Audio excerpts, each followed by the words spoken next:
جیسے ہی حضرت عمر پر حملہ کیا گیا، حضرت عمر زمین پر گر گئے اور ان پر حملہ کرنے والا فیروز مسجد سے بھاگنے لگا، لیکن جیسے ہی مسلمانوں نے اسے پکڑ لیا، فیروز نے اسی خنجر سے اپنا گلا کاٹ دیا، جس کے بعد مسلمان حضرت عمر کو اٹھا کر ان کے گھر لے کر آئے، لیکن گھر پہنچتے ہی جب انہیں کھجور کا پانی اور دودھ پلایا گیا تو وہ ان کے معدے میں جانے کے بجائے ان کے زخموں سے باہر آنے لگا۔ یہ دیکھ کر حضرت عمر کے ڈاکٹر نے انہیں کہا کہ یا امیر المومنین، اللہ کو یاد کریں، کیونکہ اب آپ کا زندہ رہنا امپاسبل ہے۔ اب جب حضرت عمر نے اپنے ہی موت کی خبر سنی تو وہ اس سوچ میں پڑ گئے کہ مسلمانوں کی اس خلافت، جو دنیا کی سب سے بڑی سپر پاور تھی، کا نیا خلیفہ کون ہوگا۔ تو اب حضرت عمر سے ان کے منسٹرز، جنرلز اور بڑے بڑے صحابہ آ کر ملنے لگے اور سب مل کر حضرت عمر کو اسلام کے تیسرے خلیفہ کے بارے میں اپنی رائے دینے لگے۔ تو سب سے پہلے ایک آدمی نے حضرت عمر کو اپنی رائے دی کہ یا امیر المومنین، آپ دنیا کے اتنے بڑے خلیفہ ہیں اور دنیا کا رواج یہ ہے کہ ہر بڑے بادشاہ کے بعد اسی کا بیٹا بادشاہ بنتا ہے، تو اب آپ بھی اپنے بعد اپنے بیٹے عبداللہ بن عمر کو مسلمانوں کا نیا خلیفہ بنائیں۔ یہ سن کر حضرت عمر نے اسے دیکھا اور کہا، اللہ تمہیں تباہ کرے، افسوس ہے تمہاری اس سوچ پر۔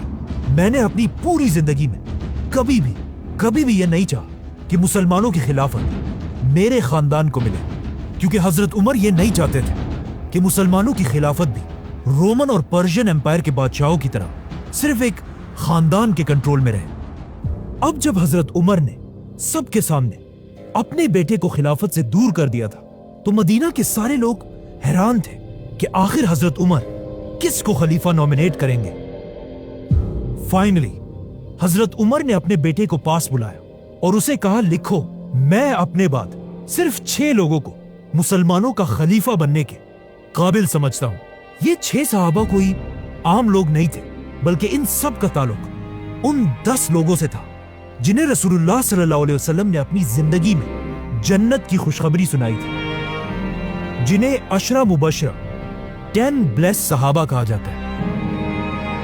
لیکن اب مسئلہ یہ تھا کہ ان 10 صحابہ میں ایک تو حضرت عمر خود تھے اور 2 صحابہ ان سے پہلے ہی فوت ہو چکے تھے، اور 7 صحابہ ایسے تھے جو اب بھی زندہ تھے۔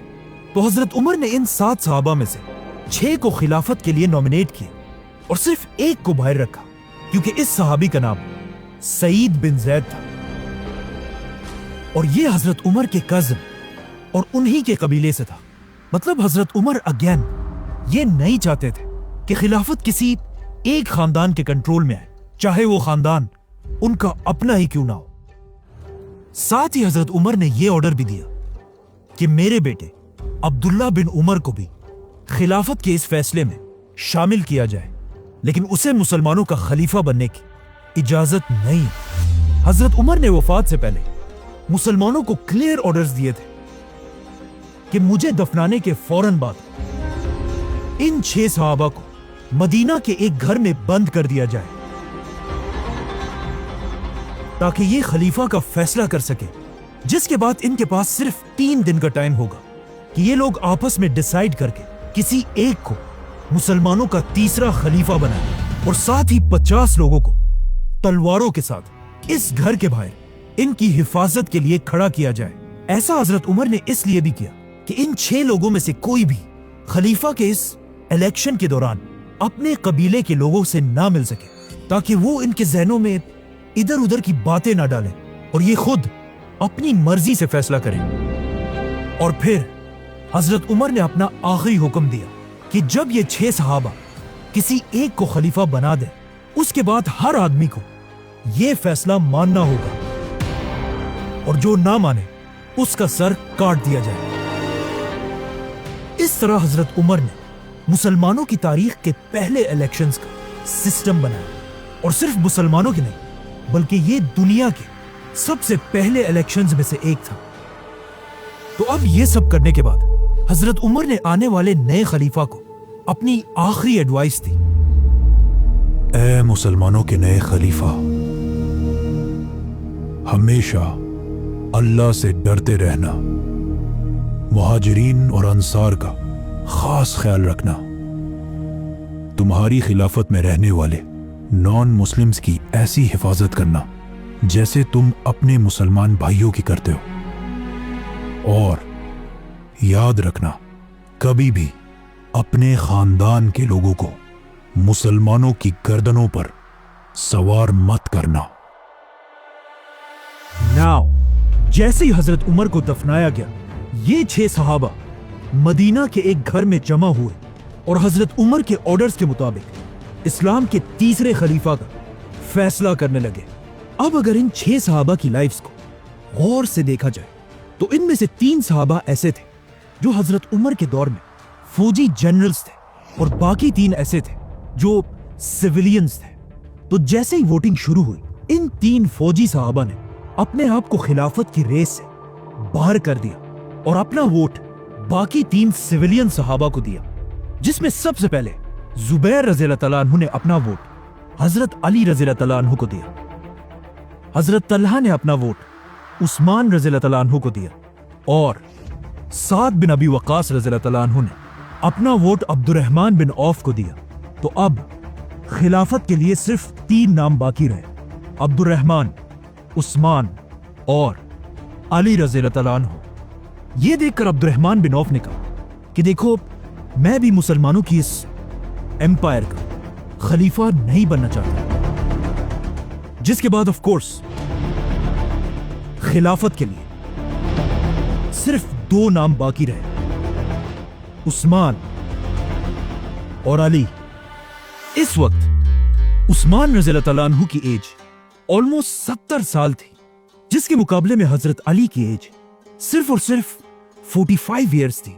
मतलब हजरत उस्मान हजरत अली से तकरीबन 25 साल बड़े थे। और इन दोनों में मुसलमानों का खलीफा कौन होगा, यह फैसला हजरत अब्दुर्रहमान बिन औफ ने करना था, क्योंकि उन्होंने अभी तक अपना वोट किसी को नहीं दिया था।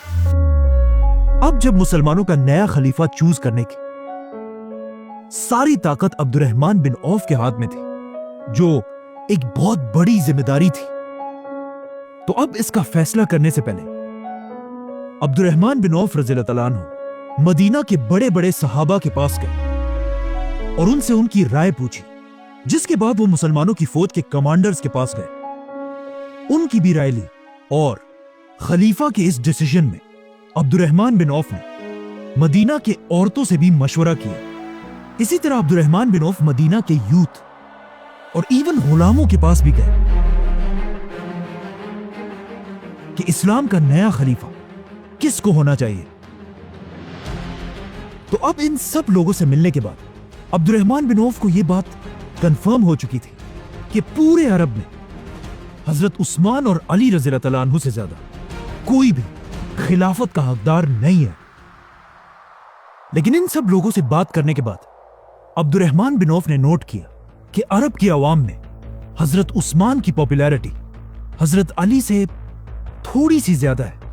और ऐसा इसलिए था क्योंकि हजरत उस्मान एक सहाबी होने के साथ साथ इस खिलाफत के सबसे अमीर आदमी भी थे और मुसलमानों की इस पूरी खिलाफत में अपनी जेनरोसिटी और सखावत की वजह से मशहूर थे, जिसकी वजह से अरब के आम लोग हजरत उस्मान को बहुत पसंद किया करते थे। इसके अलावा एक पॉइंट यह भी था कि अब तक हजरत उमर अपने 10 साल की खिलाफत में एक बहुत ही सख्त खलीफा थे और उन्होंने अपने 10 सालों में बहुत ही स्ट्रिक्ट रूल्स बनाए थे।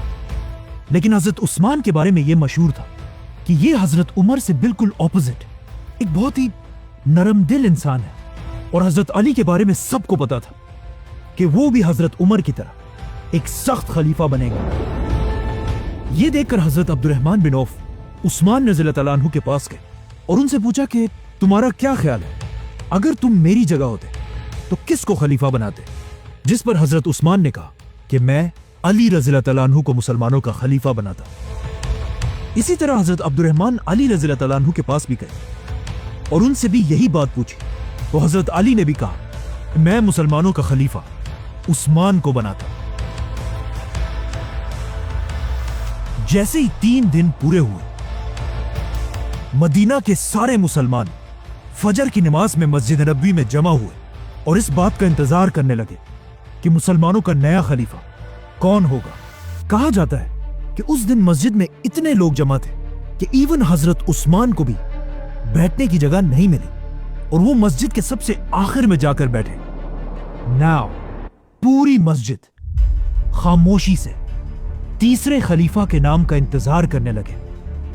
तो अब्दुर्रहमान बिन औफ इन सब के सामने खड़े हुए और एक लंबी दुआ करने के बाद सबसे पहले हजरत अली को अपने पास बुलाया और उनका हाथ पकड़कर पूछा, अली, क्या तुम अल्लाह, उसके रसूल और अबू बकर और उमर के तरीके पर चलोगे?